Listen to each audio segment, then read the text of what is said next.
राधे। आइए हम सभी सुनते हैं कार्तिक महात्म्य का 35वां अध्याय। आप सभी को राधे राधे।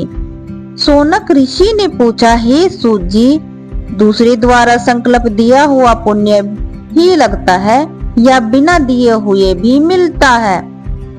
तब सूत जी ने कहा, पाप तथा पुण्य दोनों बिना दिए हुए भी मिलते हैं। सतयुग में एक का किया हुआ पाप तथा पुण्य कर्म सारे देश को, त्रेता में ग्राम को तथा द्वापर में कुल को मिलता था, परंतु कलयुग में केवल करने वाले को ही पाप और पुण्य मिलता है। एक पात्र में साथ साथ भोजन करने वाले को पाप व पुण्य का आधा भाग मिलता है।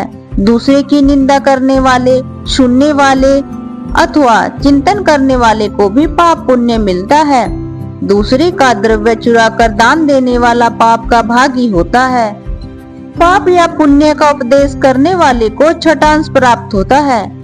प्रजा का छठा अंश राजा को प्राप्त होता है।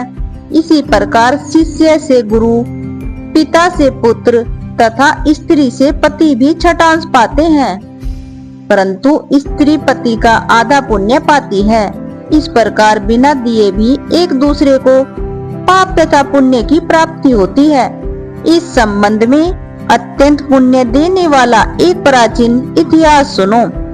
एक समय उज्जैनी नामक नगरी में धनेश्वर नाम का ब्राह्मणोचित कर्मों से रहित, जुआरी मदिरा पीने वाला, वैश्यगामी, रसकंवल तथा खाल बेचने वाला अत्यंत पापी ब्राह्मण रहता था। वह क्रय विक्रय हेतु कई नगरों में घूमता फिरता महिष्मती नगरी में गया और वहां पर एक मास तक ठहरा। एक दिन नर्मदा नदी के तट पर उसने जब तप करने वाले ब्राह्मणों का पूजन तथा शयकाल सिक्का दीपदान महोत्सव भी देखा। उसी रात्रि को एक सर्प ने उसे काट लिया। तब कुछ मनुष्यों ने उसके मुख में तुलसी दलिया और नर्मदा जल डाला। इसके पश्चात उसकी मृत्यु हो गई और यमदूत उसे मारते पीटते हुए यमराज के पास ले गए। यमलोक में चित्रगुप्त ने क्रोध भरी दृष्टि से उसकी ओर देखते हुए यमराज से कहा, महाराज, यह बड़ा पापी है, इसने जीवन भर में एक भी सत्कर्म नहीं किया। तब यमराज ने आज्ञा दी कि पहले इसे खोलते हुए तेल के कड़ाहों में डालो और बाद में मुदगरों को मार लगाकर कम्बी पाक नरक में डाल देना। परंतु जब उसे खोलते हुए तेल में डाला गया तो तेल एकदम शीतल हो गया। जब यह बात यमराज ने सुनी तो वे आश्चर्यचकित हुए। ठीक उसी समय नारद मुनि यमराज की सभा में आ पहुँचे। तब यमराज के पूछने पर नारद जी ने कहा, धनेश्वर महापापी होने पर भी कार्तिक मास का व्रत करने वालों के सत्संग के प्रभाव से पुण्य आत्मा हो गया है। मृत्यु के समय नर्मदा का जल तथा तुलसी दल इसके मुख में छोड़े गए। विष्णु का नाम भी इसके कान में पड़ा।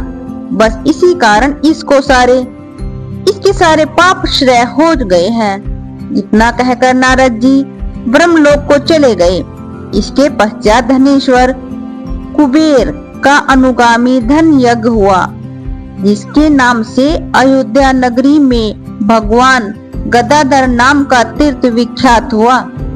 सूत जी ने अंत में कहा, ऋषियों, किसी इच्छा अथवा लालच से किया हुआ पाप गिला तथा कामना रहित पाप सुखा कहा जाता है। इस कार्तिक मास के व्रत के प्रभाव से मनुष्य द्वारा किए गए गीले तथा सूखे अर्थात सभी पाप नष्ट हो जाते हैं।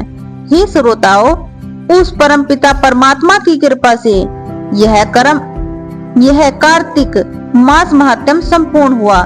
जो इसके अनुचरण आचरण करेगा वह तो जीवन में सभी सुख और जन्म में मोक्ष को प्राप्त होगा।